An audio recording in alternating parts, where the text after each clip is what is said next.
Hello students, welcome to my new video. इस video में लेकर आ गया हूँ सीजी बोर्ड कक्षा 12वीं विषय हिंदी का असाइनमेंट माह सितंबर 2021 का असाइनमेंट का मैं यहाँ पर आपके लिए संपूर्ण यहाँ पर लेकर आ चुका हूँ। तो वीडियो को जो है एंड तक देखिएगा। इसमें बिल्कुल आपको जो है सटीक आंसर यहाँ पर बताए जाएंगे। तो आपको सबसे पहले जो वीडियो है उसके प्रत्येक क्वेश्चन को आपको समझने के लिए मैं आपको जो वीडियो है प्रत्येक क्वेश्चन को जो है मैं आपको विस्तारपूर्वक समझाऊंगा। और समझने पर ध्यान देने के बाद जो आप है इसका पीडीएफ फिर लिखित उत्तर भी प्राप्त कर सकते हैं। कैसे आपको प्राप्त करना है मैं आपको वीडियो में अभी आगे बता दूंगा। तो इसलिए आप वीडियो को पूरा लास्ट तक देखिएगा। आप इस वीडियो के नीचे जो लाइक बटन दिख रहा है उस लाइक बटन को आप जरूर से दबा देना।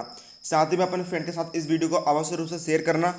और छात्रों, आप यदि वीडियो को देखकर पूरा आंसर लिख रहे तो आपको 20 में से 20 अंक लेने से कोई भी नहीं रोक सकता है। चलिए अब हम वीडियो को बिना किसी देरी के यहाँ पर शुरू करते हैं। तो छात्रों, यहाँ पर देखिए प्रत्येक प्रश्न को जो है हम समझ तो चलेंगे, तो इसलिए थोड़ा जो वीडियो है लंबा यहाँ पर हो सकता है। तो देखिए प्रश्न क्रमांक 1 हम यहाँ पर देखते हैं। दिया है, किशन दा एक ऐसा चरित्र है जो यशोधर बाबू का अनुकरणीय है। यानी कि जो यशोधर बाबू है वे किशन दा की हर बात को मानते हैं, उनकी हर बात का अनुकरण करते हैं। आपके विचार में किशन दा की सोच जीवन के संदर्भ में कितनी तर्कसंगत है, स्पष्ट कीजिए। तो यहाँ पर हम इसको उत्तर देखते हैं छात्रों। तो देखिए समझेंगे हम प्रत्येक प्रश्न को। आपको समझना ज़्यादा इंपॉर्टेंट है, क्योंकि देखिए आपको उत्तर तो मिल ही आता है लेकिन आपको समझ में आना चाहिए। वार्षिक परीक्षा के हिसाब से वेरी इंपॉर्टेंट क्वेश्चन यहाँ पर है। तो देखिए, यशोधर जब गांव से दिल्ली आए तो सर्वप्रथम किशन दा ने ही उन्हें सहायता की थी। किशन दा जो है उन्होंने यशोधर पद को मेस का रसोइया बनाकर रख लिया, क्योंकि तब तक यशोधर जी की जो उम्र थी सरकारी नौकरी के लिए कम थी, इसलिए वो पार्ट टाइम वहाँ पर जॉब करने लगे। बाद में किशनदा ने उन्हें अपने ही नीचे नौकरी दिलवाई और दफ्तर के कामों में भी मार्गदर्शन करना चालू कर दिया। यशोधर बाबू जो है किशनदा की हर बात का पालन करते थे, उनकी हर बात को मानते थे। उनके साथ रहते रहते यशोधर बाबू भी उन्हीं की तरह सिद्धांतवादी बन गए।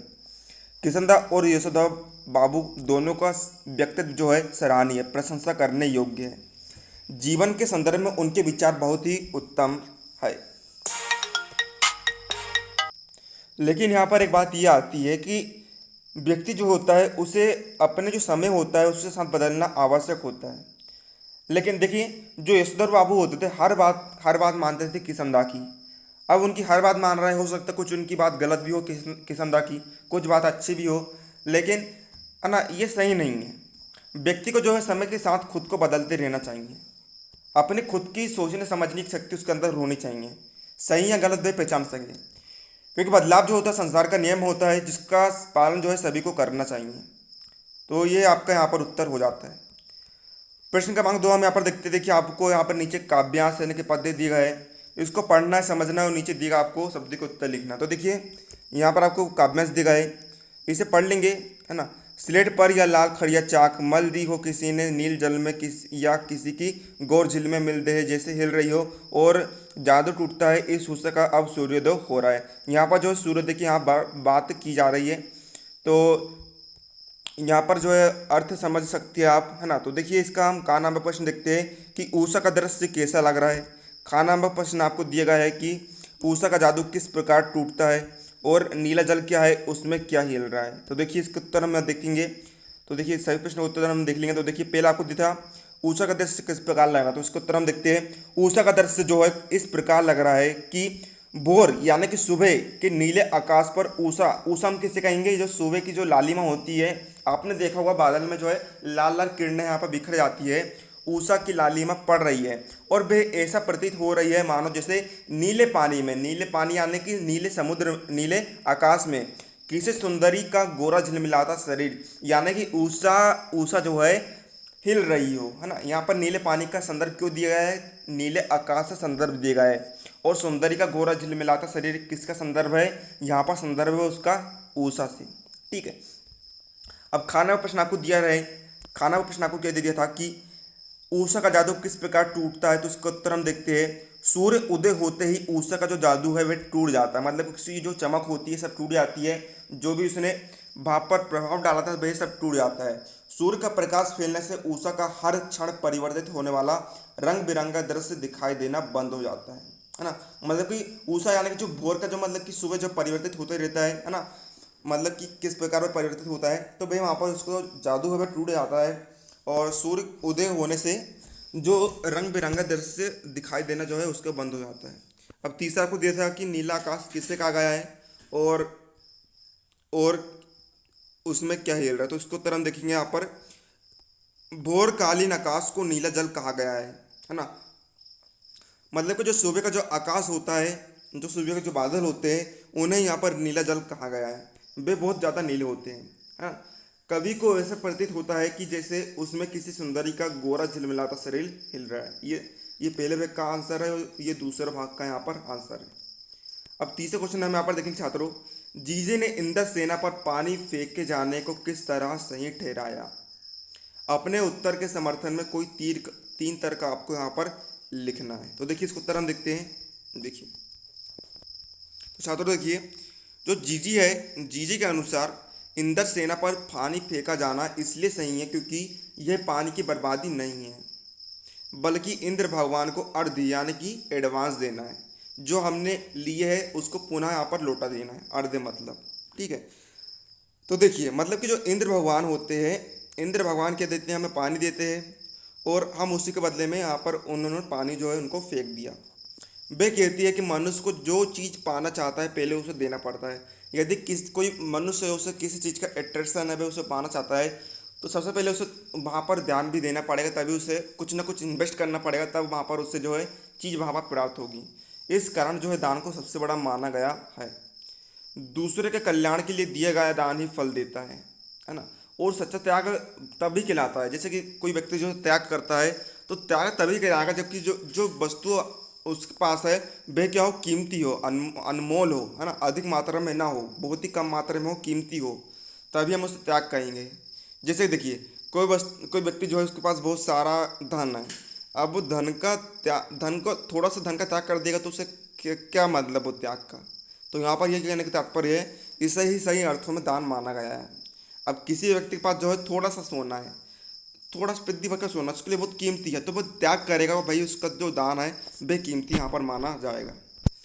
तो छात्र प्रश्न 4 हमें यहाँ पर दिया है, उड़ने और लिखने खिलने का कविता से क्या संबंध है। कविता के बहाने कविता के आधार पर यहाँ पर आपको जो है स्पष्ट करना है। तो देखिए इसको उत्तर हम यहाँ पर देख लेते हैं कि क्या दिया है आपको। देखिए उड़ने और खिलने का कविता में क्या है छात्रों, गहरा संबंध है। देखिए कविता में यहाँ पर जो है उड़ने का अर्थ क्या है, कल्पना से है। मतलब कि जो हमारी सोचने की शक्ति होती है, हम कल्पना करते हैं दिमाग में, उसी को यहाँ पर उड़ना कहा गया है। कविता में जो है भावों की कल्पनाओं के मिश्रण से ही विस्तार मिलता है ना। मतलब कि जो भाव होते हैं, हमारे भाव में जो कल्पना आती है उससे क्या होता है, हमारे भावों को विस्तार यहाँ पर मिलता है। तथा भावों के विस्तार से जो कविता है खिलकर खिलकर मतलब कि यहाँ पर फैल कर जन जन तक जब वांछित संदेश को पहुँचाने में समर्थ होती है, तब इसी में उसकी सार्थकता यानी जो उसका उद्देश्य है वह यहाँ पर जो है पूरा यहाँ पर हो जाता है। तो छात्रों यहाँ पर जो है ये इस प्रकार है, उड़ना यानी कि कल्पना करना और खिलना यानी कि फैल जाना। उड़ने से क्या होता है, भाव हमारे जो भाव होते हैं उनको विस्तार मिलता है, और खिलने से क्या होता है, जो हमारे भाव है जन जन तक लोगों तक हमारे जो भाव है पहुंच जाते हैं, और इसी में क्या है उसी का उद्देश्य यहाँ पर होता है। तो छात्रों अगले प्रश्न, उम्मीद है सभी को समझ में आ रहा होगा। अगले प्रश्न पढ़ने की से पहले हम आपको बता देते हैं कि आप इसका PDF लिख देते हैं, तो आप इसका जो है कैसे प्राप्त करेंगे। सीजी बोर्ड असाइनमेंट का लिखित उत्तर प्राप्त करने के लिए आपको गूगल पर सर्च करना है बिना स्पेस दिए learnclub.it.blogspot.com। इसके बाद आपके सामने हमारी वेबसाइट का इंटरफेस आ जाएगा। इसके बाद आपको ऊपर दी गई 3 लाइन पर क्लिक करना है। अब नीचे की ओर प्लेलिस्ट खुल जाएगी, इसमें से आपको सीजी बोर्ड असाइनमेंट सॉल्यूशन पर क्लिक करना है। अब यहाँ से आप मंथली असाइनमेंट का लिखित में उत्तर प्राप्त कर सकते हैं। और छात्रों के साथ जो आप अदर सब्जेक्ट की जो सोल्यूशन है, सभी इसी को सोल्यूशन की लिंक जो है मैंने यहाँ पर वीडियो डिस्क्रिप्शन में आपको दे दिया हूँ। उस लिंक पर क्लिक करके जो है आप सभी प्रश्नों के, सभी विषयों के उत्तर आप यहाँ पर वहाँ पर प्राप्त कर सकते हैं। सभी विषयों के मैं आपके लिए जो है सोल्यूशन यहाँ पर तैयार कर रहा हूँ। तो देखिए प्रश्न 5 का हमें का प्रश्न दिया गया है कि पीत पत्रकारिता किसे कहते हैं, तो इसका उत्तर हमें बताना है। तो देखिए, और खान नंबर प्रश्न हमें दिया है पत्रकारिता का किन्हीं 2 प्रकारों को नाम लिखिए। गा नंबर में स्वतंत्र पत्रकार कौन होते हैं उसके बारे में बताना है, और घा नंबर में पत्रकारिता से आप क्या समझते हैं उसके बारे में हमें बताना। तो देखिए देखते हैं हम यहाँ पर प्रश्न का उत्तर। तो देखिए पांचवा का प्रश्न है, हमें पीत पत्रकारिता किसकी कहते हैं इसके बारे में हम बताना। तो देखिए छात्रों, उसका उत्तर हम देखेंगे, सनसनी, चकाचौंध या ग्लैमर फैलाने वाली पत्रकारिता को पीत पत्रकारिता कहते हैं, है ना।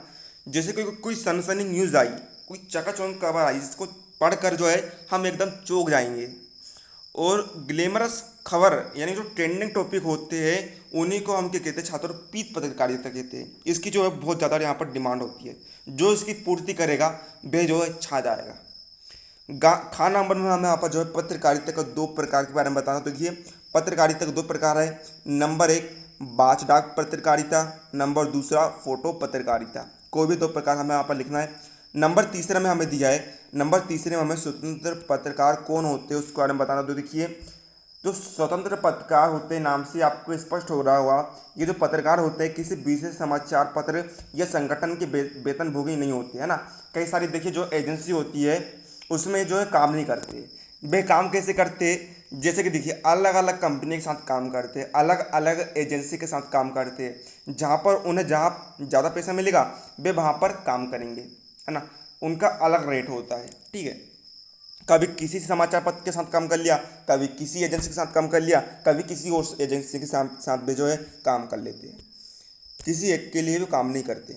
घ नंबर में हमें दिया है, घ नंबर में हमें यहाँ पर जो है पत्रकारिता का अर्थ बताना। तो देखिए देश विदेश में घटने वाली घटनाओं को संकलित करके उन्हें समाचार के रूप में संपादित करने की विद्या को पत्रकारिता कहते हैं। घटनाओं को एकत्रित करना और उन्हें छाप देना पेपर पर, यही कहलाता है छात्रों पत्रकारिता। छात्रों ये था हमारे आज का सीजी बोर्ड असाइनमेंट कक्षा 12वीं विषय हिंदी का विषय पेपर का सॉल्यूशन।